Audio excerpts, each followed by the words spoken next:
Bienvenidos al podcast Brújula Mundial.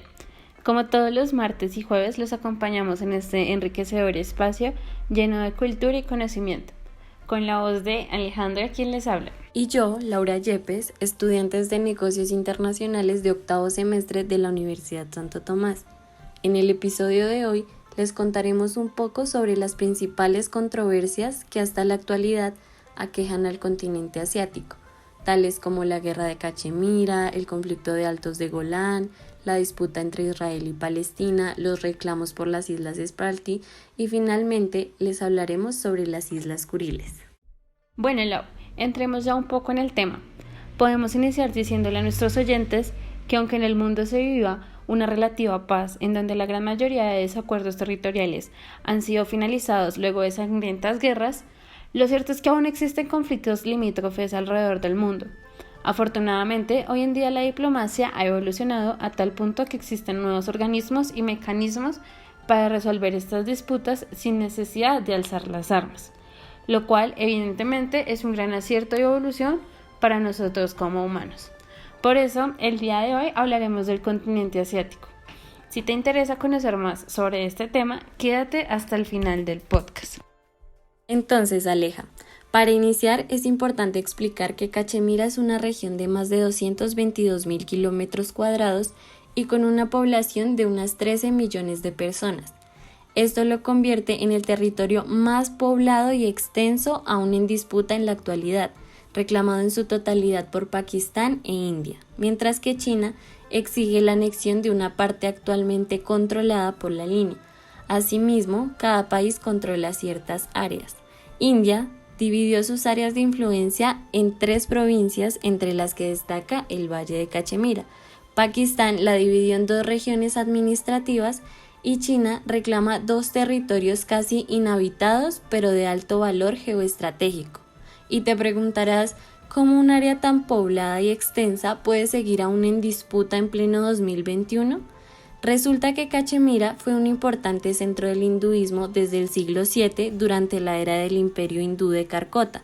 Sin embargo, desde mediados del segundo milenio, ciertos imperios musulmanes, como el afgano, hicieron acto de presencia en la región, por lo que actualmente la gran mayoría de la población profesa el Islam, aunque los indios lo consideren un lugar histórico del hinduismo. Por tal motivo, tras la independencia de Pakistán e India en 1947, estalla la Guerra Indo-Pakistaní, conocida también como la Primera Guerra de Cachemira. Primera, porque estalló una segunda en 1975 por la misma región, la que terminó con la intervención de las Naciones Unidas, forzando el cese al fuego. Finalmente, se determinó el status quo en la Declaración de Tashkent, que se mantiene prácticamente en stand-by hasta la fecha. A pesar de que no han faltado altercados en la región en disputa a lo largo de estas décadas, a decir verdad, la relación entre los dos países es tan mala que ambos se han armado hasta adquirir armas nucleares, por lo que una guerra sería algo catastrófico. Bueno, Lau, y ahora adentrémonos a los Altos del Golán, un lugar poco conocido. Este es una meseta de unos 1.800 kilómetros cuadrados entre Siria, Líbano, Jordania e Israel. En la actualidad, aquí habitan unas 40.000 personas, de las cuales unas 21.000 son árabes sirios y otras 19.000 israelíes judíos, que han ido ocupando el territorio en unos 30 asentamientos. Esto desde la ocupación israelí de la meseta tras las guerras de los 6 días y de Yom Kippur. La gran controversia es que durante dichos enfrentamientos, que forman parte del incesable conflicto árabe-israelí, es que unos 80.000 ciudadanos sirios huyeron o fueron expulsados de la región. Por más que de facto en la actualidad Israel mantenga el control de la región, las Naciones Unidas lo consideran como un territorio ocupado. En las últimas décadas, el gobierno israelí le ha ofrecido la nacionalidad a los sirios que aún permanecen en la región y, como te imaginarás, Siria en la actualidad no tiene cabeza para pensar en este conflicto debido a la terrible guerra civil que se vive hasta hoy en día. Asimismo, Estados Unidos reconoce la soberanía israelí sobre los Altos del Golán, y por más de que sea el único país que lo hace, es otro punto a favor del Estado judío. La razón que expone la Agencia Judía para Israel es que esto no debería ser considerado como una elección, sino que es un emplazamiento estratégico para mantener una zona de seguridad en la frontera, así como una fuente de aprovisionamiento hídrico.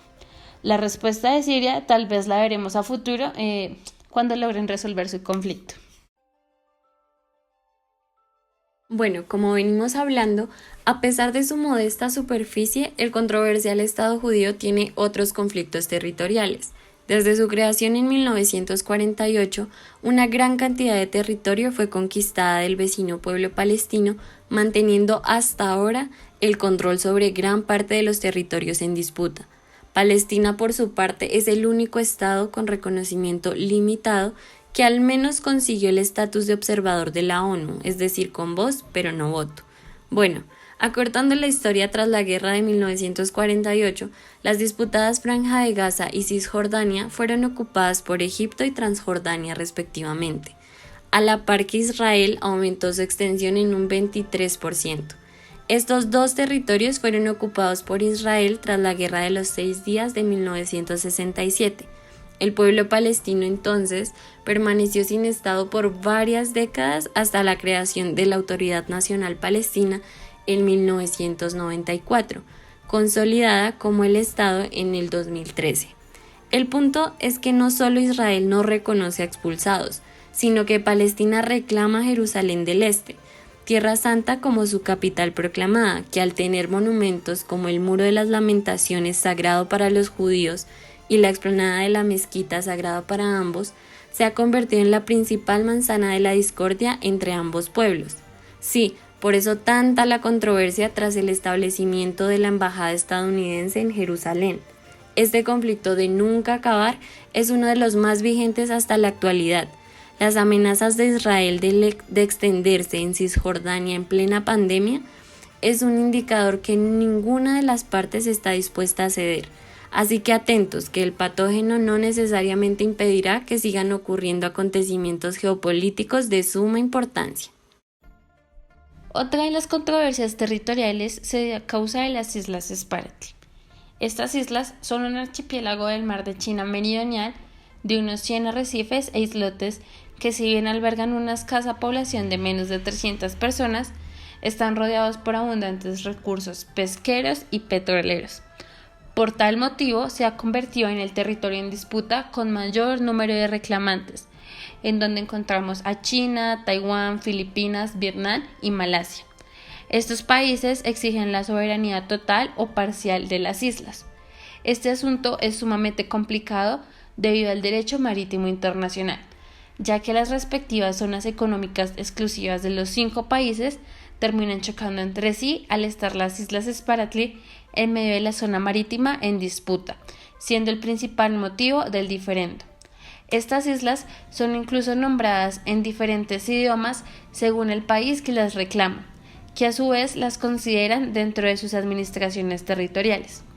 Asimismo, unas 45 islas están ocupadas militarmente, y aquí algunos de los argumentos, aparte del derecho internacional, tanto China como Taiwán, que reclaman simultáneamente ser la legítima China, se basan en evidencias históricas en vista que durante la época de la dinastía Ming, primera mitad del siglo XV, pescadores y comerciantes se establecieron en el archipiélago.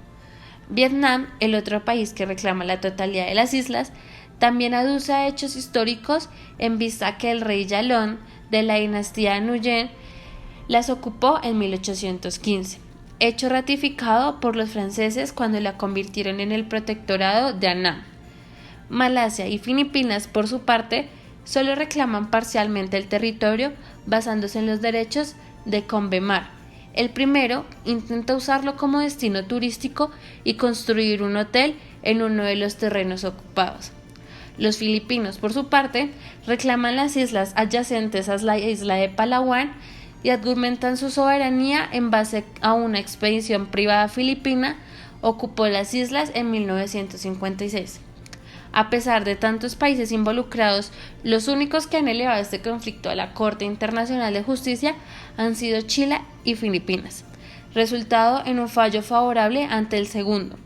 Aparentemente, China no se dará por vencido, porque además de todo lo anterior, el área resulta de un alto valor geoestratégico al ser una de las rutas comerciales más transitadas del mundo. Sí, tiene mucho que perder. Por último, la disputa por las Islas Kuriles. Estas islas son un archipiélago de 56 islotes que se extienden en dirección al noreste desde la isla japonesa de Hokkaido en el mar de Ojotsk. Administrativamente están comprendidas dentro del Óblast de Sajalín, Rusia, y cuentan con una población estimada de 19.000 habitantes, la gran mayoría rusos. El archipiélago es parcialmente reclamado por Japón. Estas islas fueron por mucho tiempo habitadas por pueblos Ainu, una etnia aislada de la que actualmente quedan solo unas 2.500 personas. Ante el ascenso de Rusia y Japón como potencias en la región a mediados del siglo XIX, se firmó el Tratado de Shimoda, en el que se estableció la frontera entre las islas Itirup y Urup. En 1875 se firmó el Tratado de San Petersburgo, en el que Japón renuncia a sus reclamos de la isla de Sajalín a cambio de la soberanía de todas las Islas Kuriles. Finalmente, en la Segunda Guerra Mundial, Japón se ve forzado a firmar el Tratado de San Francisco, en donde debe ceder el territorio, siendo anexadas por la URSS en su totalidad. Ante la ambigüedad del tratado, Japón interpreta que Rusia debió haberse quedado solo con el territorio que alguna vez le perteneció, por lo que reclama las islas más al sur. Antes de conflicto, los rusos han refutado los argumentos japoneses. Sin embargo, Japón actualmente cuenta con el apoyo internacional de Estados Unidos y la Unión Europea, cuestión que podría ser favorable en caso que el diferendo sea elevado a la Corte Internacional de Justicia. Con base a esto, a pesar de que nos encontramos en un siglo con avances en diferentes áreas que nos han ayudado a evolucionar en algunos aspectos, en otros casos, como los mencionados anteriormente, podemos evidenciar el estancamiento que afronta el ser humano en temas de disputas territoriales, ya sea por factores económicos, políticos o culturales, que solo obedecen a intereses individuales e internos, con el diferencial de que hoy en día existen organismos internacionales y entidades que ayudan a regular estas disputas, evitando enfrentamientos que puedan lamentarse. Viéndolo así, creemos que aunque cada nación tiene motivos o argumentos para defender su posición, este tipo de conflictos solo afectan a las personas que habitan en estos territorios en disputa, puesto que las consecuencias, aunque no en todos los casos, son extremadamente negativas, siempre habrá daños colaterales. Gracias, queridos oyentes. Esos han sido los conflictos del día de hoy. ¿Tú qué opinas? ¿A qué países les darías la razón? Nos vemos la otra semana con más episodios de este podcast llamado La Brújula Mundial. Hasta pronto.